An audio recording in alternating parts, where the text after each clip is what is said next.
गोदरी में 5 दिनों से चला आ रहा अखिल भारतीय हिंदू गौर बंजारा और लबाना नायकड़ा समाज के कुंभ मेले के आखिरी दिवस पर योग गुरु रामदेव बाबा और मुख्यमंत्री योगी आदित्यनाथ की प्रमुख उपस्थिति दिखाई दी। उनमें भी कुछ अच्छाइयां हैं, लेकिन वहां आंशिक अच्छाइयां हैं। लेकिन यदि समग्रता में कहीं पर सत्य है, समग्रता में जीवन के आदर्श कहीं पर हैं, समग्रता में जीवन की मर्यादाएं कहीं पर हैं, तो सनातन धर्म को छोड़ करके दूसरे कहीं पर नहीं। और यदि तुलना करें, मैं इस्लाम और ईसाईयत की कोई आलोचना निंदा नहीं कर रहा हूं, लेकिन मूल ईसाइयों की किताब बाइबल वो 1 इंच मोटी किताब है। कितनी? 1 इंच। उसमें जो गपोड़े लिखे हैं, उसमें जो बाद में इधर उधर के लोगों ने कुछ कहानियां लिखी हैं, मैं उनकी बात नहीं कर रहा हूं। मूल जो ईसाइयों की किताब है बाइबल, वो 1 इंच मोटी किताब है। मूल जो कुरान है, उसमें बाद में अलग अलग प्रकार के जो बाद में कुछ मुगल बादशाहों ने कुछ इधर उधर की आयतें फिट कर रखी हैं, मैं उसकी बात नहीं कर रहा हूं। वो भी 1-1.5 इंच मोटी किताब है। हमारे यहां तो 4 वेद हैं, सांख्य योग न्याय वैशेषिक वेदांत मीमांसा। हमारे 6 दर्शन हैं, ऋग्वेद यजुर्वेद सामवेद अथर्ववेद। 6 दर्शन सांख्य योग न्याय वैशिष्ट वेदांत मीमांसा, ईश के कठ मुंडक मांडव के आदि उपनिषदों की अनंत धारा, रामायण महाभारत भगवत गीता 18 पुराण, और सनातन हिंदू धर्म के अलावा जैन आगम बौद्ध आगम, और सबको मिला दिया जाए तो हमारे पास तो 1 लाख से ज्यादा किताबें हमारे धर्म का रेफरेंस देती है। जिस धर्म के अंदर इतनी सांस्कृतिक विरासत हो और केवल मात्र कुछ शिष्टाचार की ही बातें नहीं, जहां ज्ञान है, विज्ञान है, शिक्षा है, चिकित्सा है, राजनीति है, धर्मशास्त्र है, जीवन का शास्त्र है, शिक्षा का शास्त्र है, जहां कृषि को रक्षा है। कौन सा ऐसा विषय है ब्रह्मांड का जो हमारे वेदों में, दर्शनों में, उपनिषदों में सनातन धर्म के अंदर इस गौरव का आभास, इस गौरव की अनुभूति करते हुए अपने धर्म की रक्षा कैसे करनी है, इसके लिए आज ये धर्म सभा आयोजित है।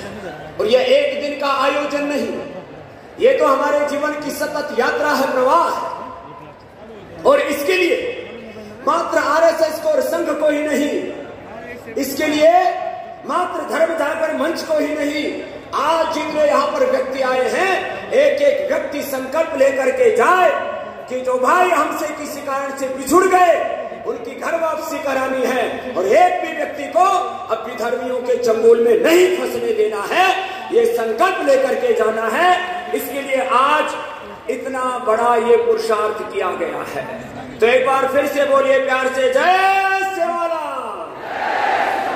और सेवालाल के लालो, अब कुछ आपको बड़ा करके दिखाना है, और ये बड़ा करने के लिए आपको सतत साधना करनी पड़ेगी।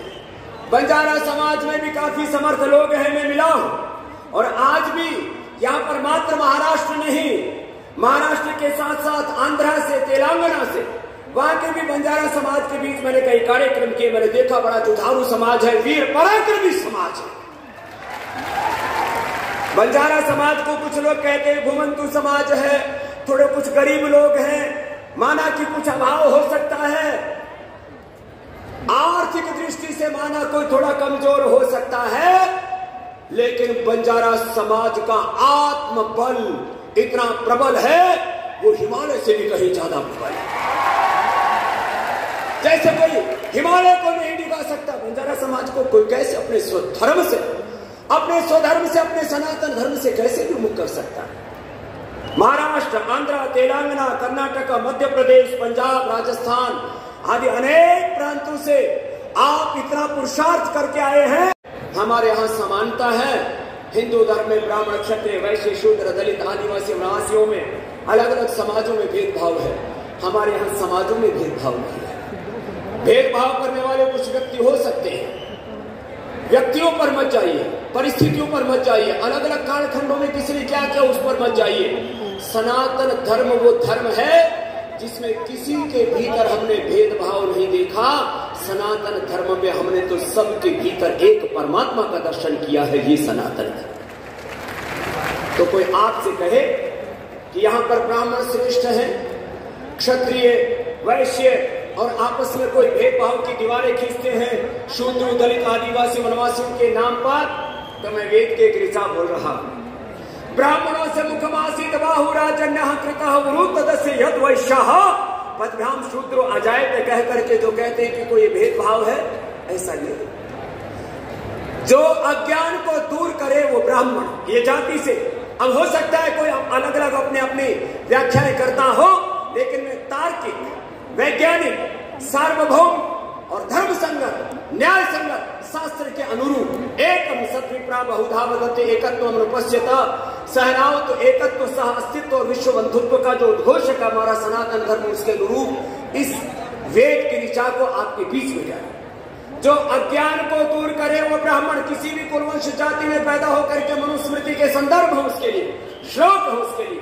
जिस मनुस्मृति को लोग जलाने की बात करते हैं वो पढ़े लिखे लोग नहीं, वो मूर्ख और अविवेकी लोग हैं। जो अज्ञान को दूर करे वो ब्राह्मण, जो अन्याय को दूर करे अपने बल से, शौर्य, वीरता, पराक्रम से, वो क्षत्रिय। जो अभाव को दूर करे, समाज में समरसता लाए, गरीबी अमीरी का भेद मिटाए, वो वैश्य। और जो समाज में अशुचिता को दूर करे और सेवा से समाज को समृद्ध बनाए, वो शूद्र। शूद्र का अर्थ पवित्रता होता है, अछूत नहीं।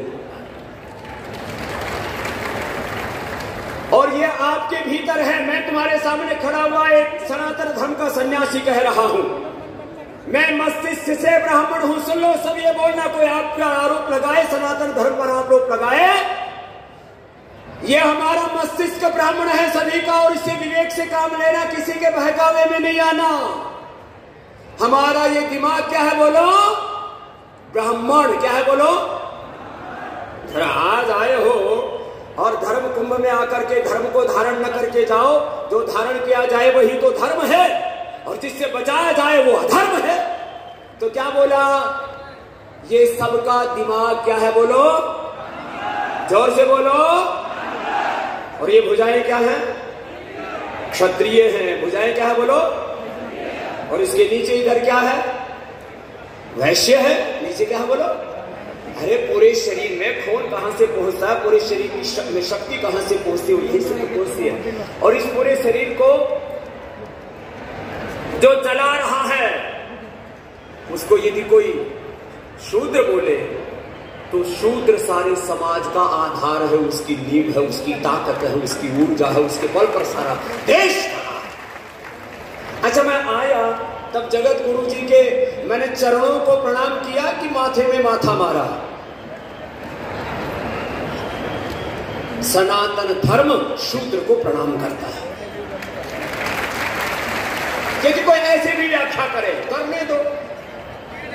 आप तर्क के आधार पर किसी से पराजित नहीं होना। हमने कोई भेदभाव की दीवारें नहीं खींची, हमने किसी के साथ अन्याय पक्षपात नहीं किया। और यदि किसी काल में किसी व्यक्ति ने, किसी वर्ग विशेष के किसी इंसान ने कोई भूल की हो, तो भाई उसको सनातन धर्म की भूल मत कहो, वो व्यक्ति की भूल हो सकती है। तो ये तो मैंने भेदभाव के, पक्षपात के जो हम पर आरोप लगाते हैं, कुछ शास्त्रों पर आरोप लगाते हैं कि हमारे, अच्छा इस्लाम में और ईसाइयत में आप ढूंढने जाएंगे तो इतने पाप भरे पड़े हैं। सबसे पहली बात, इस्लाम के हलाला से लेकर के, और ईसाइयों ने पूरी दुनिया में चर्च के माध्यम से क्रूरताएं करके करीब 150 देशों पर जो शासन स्थापित करके पूरी दुनिया को लूटा, उसकी यदि मैं चर्चा करूंगा तो अब ये हेडलाइन चलनी शुरू हो जाएंगी। बाबा जी ने ईसाइयों पर, इस्लाम पर ये आरोप लगाए।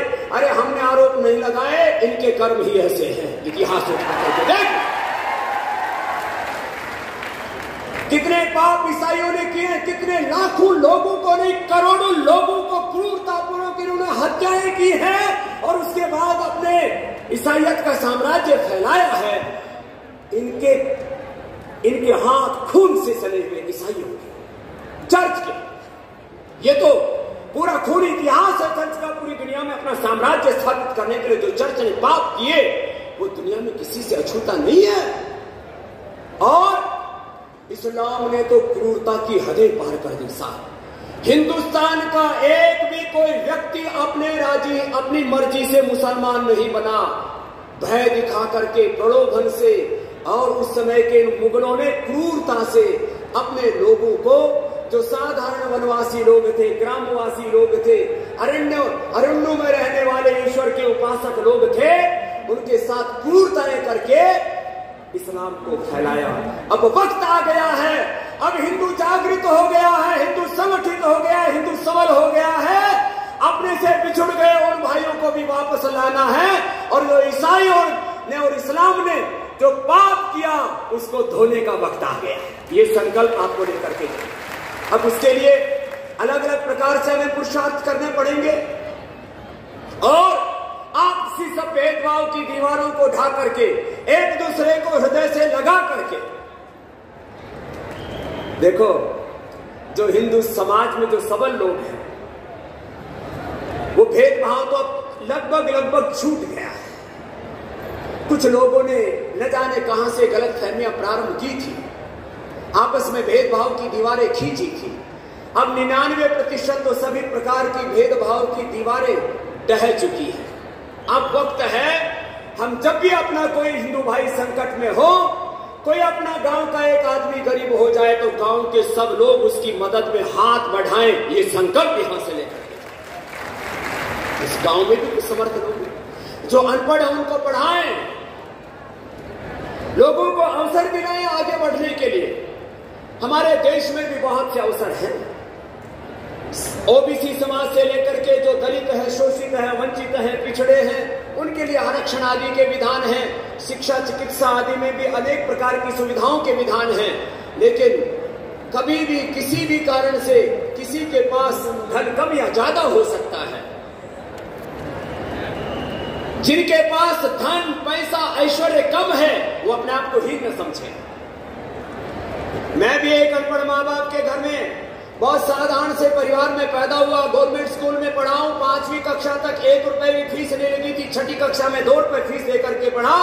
बाद में गुरुकुल में पढ़ करके और योग, आयुर्वेद और स्वदेशी का झंडा लेकर के देश और दुनिया में घूम रहा हूं। और हमने राष्ट्रवाद, अध्यात्मवाद और इस देश में इन विदेशी कंपनियों की आर्थिक लूट, शिक्षा और चिकित्सा के नाम पर इस देश के अंदर जो एक तबाही और बर्बादी का काम चल रहा है, आर्थिक तबाही और लूट, शिक्षा और चिकित्सा के नाम पर तबाही, लूट और सांस्कृतिक और वैचारिक एक पूरा षड्यंत्र इस देश में चला करके इस देश की सनातन संस्कृति पर जो कुठाराघात किए जा रहे हैं, उन सब से इस देश को बचाने के लिए मैं आपके सामने इस बात को यूं कह रहा हूं। जब मैं एक अनपढ़ माँ बाप के घर में गरीब परिस्थितियों में, अभाव और संघर्षों में पैदा होकर के यहां तक पहुंचा हूं, 5 लाख लोगों को रोजगार दिया है, 5 लाख लोगों को रोजगार देंगे। और जो इस देश ने, इस भारत माता ने मुझे दिया, उस अर्थ को परमार्थ में लगाते हुए एक समर्थ भारत बनाएंगे। मैं इस संकल्प के साथ जी रहा। जंगल में मंगल किया है आरएसएस ने, धर्म जागरण मंच ने, इसके लिए जोरदार अभिनंदन होना चाहिए। और इतनी अथाह जनराशि, तो अब भाई देखो, मैं अपने वाला काम भी तो करूं। मूल धर्म मेरा योग धर्म है, सनातन धर्म का ही एक मूल धर्म है। तो एक तो इतना अपना हल्का पेट बनाओ। देखो ऐसे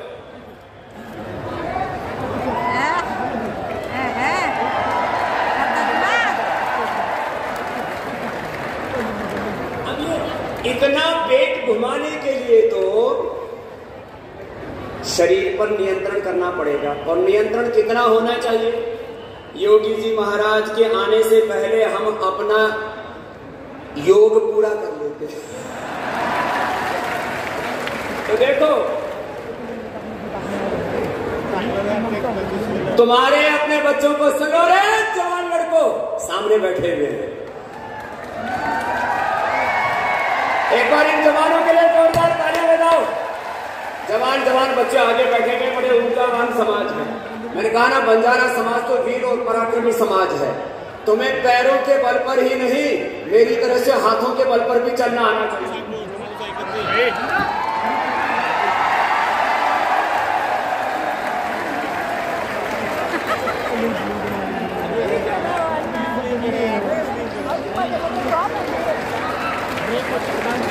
समझ में आई?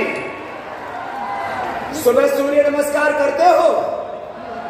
मैंने एक से पूछा, भाई कितनी बार करते हो? बोले 100 बार। सूर्याय नमः, सूर्याय नमः, सूर्याय नमः। मैंने कहा ऐसे सूर्याय नमः नहीं होगी। सूर्याय नमः करने के लिए अरे तुम भगवान राम जी का कोई भजन सुनाओ, बैठे बैठे बेरोजगार हो जाओगे। कोई कृष्ण जी का भजन सुनाओ, तभी तो बाबा योग करेंगे। तो देखो, सूर्य नमस्कार किया करो। ये सूर्य नमस्कार से पूरा शरीर ऊर्जा से भर जाता है। हाँ, ऐसा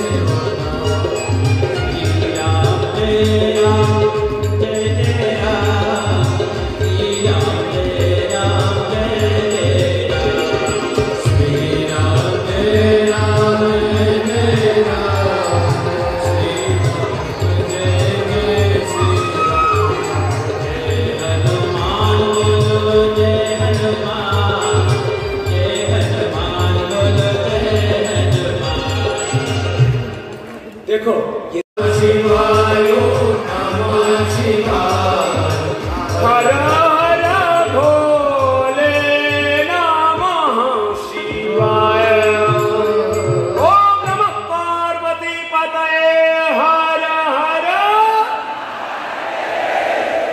तो नमः शिवाय, नमः शिवाय। चलिए जोरदार तालियां योगी जी महाराज के लिए। हमने योगी जी महाराज की।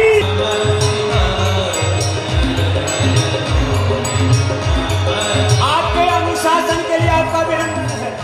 और योगी जी महाराज जो हमारे सनातन धर्म के, हमारे राष्ट्र धर्म के गौरव है, और उन्होंने हम सबको का गौरव बढ़ाया है। यहाँ आकर के बंजारा समाज, लबाना समाज और नायकड़ा समाज को जो गौरव दिया है, एक बार बैठे बैठे जोरदार तालियों से अभिनंदन योगी जी महाराज।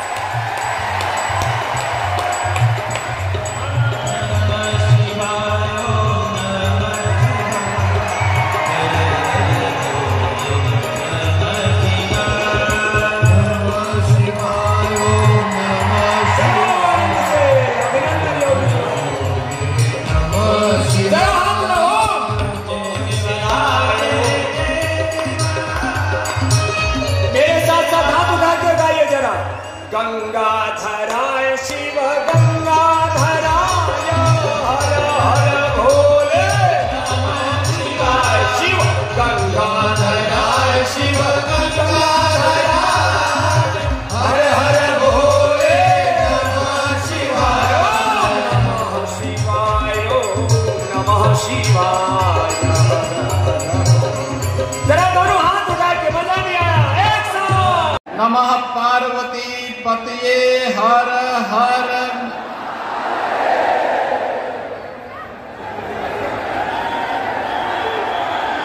बंजारा कुंभ के आज के समारोह कार्यक्रम में मंच पर उपस्थित राष्ट्रीय स्वयंसेवक संघ के पूर्व सरकारवा सरदेव भैया जी जोशी जी, पूज्य संत बाबू महाराज जी, स्वामी श्याम कुमार जी, स्वामी जनार्दन हरि महाराज जी, स्वामी गोपाल चैतन्य महाराज जी, स्वामी गुलाब महाराज जी, मान्य राम सिंह महाराज जी, स्वामी यशवंत महाराज जी, इस संपूर्ण कार्यक्रम के रचनाकार, धर्म जागरण के अखिल भारतीय प्रमुख सम्मानित श्री शरद राव डोले जी, महाराष्ट्र सरकार के पालक मंत्री श्री गुलाब राव पाटिल जी, माननीय मंत्री विजय कुमार जी, अरुण कांत जी, माननीय मंत्री और लोकप्रिय एमएलए श्री गिरीश महाजन जी, श्री रक्षा खड़से जी, यहाँ के सभी मैं उत्तर प्रदेश की जनता की ओर से हृदय से अभिनंदन करता हूं, स्वागत करता हूं।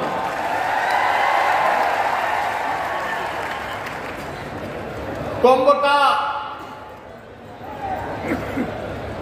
तात्विक जो भाव है वह सर्व सिद्धि प्रद कुंभ ही है, यानी जो सभी प्रकार की कामनाओं की पूर्ति करके सभी प्रकार की सिद्धियां उपलब्ध करवा दे, वही कुंभ कहलाता है। और बंजारा कुंभ ने आज ये साबित कर दिया है कि अब भारत माता की रक्षा करने के लिए उसके पूज्य संतों, ऋषियों, महापुरुषों और क्रांति वीरों के संकल्प को अब धर्म जागरण के माध्यम से सिद्धि की पराकाष्ठा तक पहुंचाने का कार्य करेगा। और आज का ये समारोह इस बात का उद्घोष कर रहा है। भाइयों बहनों, हम सबको, हर भारतवासी को सनातन धर्म पर गौरव की अनुभूति करनी चाहिए। आज से 5000 वर्ष पहले हमारा पवित्र ग्रंथ इस बात का उल्लेख करता है, दुर्लभम भारते जन्म मानुषम तत्र दुर्लभ, यानी भारत में जन्म लेना दुर्लभ है और उसमें भी मनुष्य के रूप में जन्म लेना अत्यंत दुर्लभ है। यानी हम सब अत्यंत सौभाग्यशाली हैं कि विश्व मानवता को राह दिखाने वाले भारत की धरती पर न केवल हमने जन्म लिया है, बल्कि दुनिया के सबसे प्राचीन धर्म सनातन धर्म जो दुनिया के मानवता के कल्याण का मार्ग प्रशस्त करता है, उसके रूप में जन्म लेने का सौभाग्य हम सबको प्राप्त हुआ है। हम सबके लिए गौरव की बात होनी चाहिए। भाइयों बहनों, ये हमारे लिए इसलिए भी गौरव की बात होनी चाहिए। सनातन धर्म का मतलब है मानव धर्म, क्योंकि यही तो संदेश देता है दुनिया को। दुनिया में मित्र कहीं नहीं देखने को मिलता है जो कोई ये घोष कर सकता हो कि अयम निज परोवेति गणना लघु चेतसाम उदार चरिता नाम तो वसुधैव कुटुंबकम का उद्घोष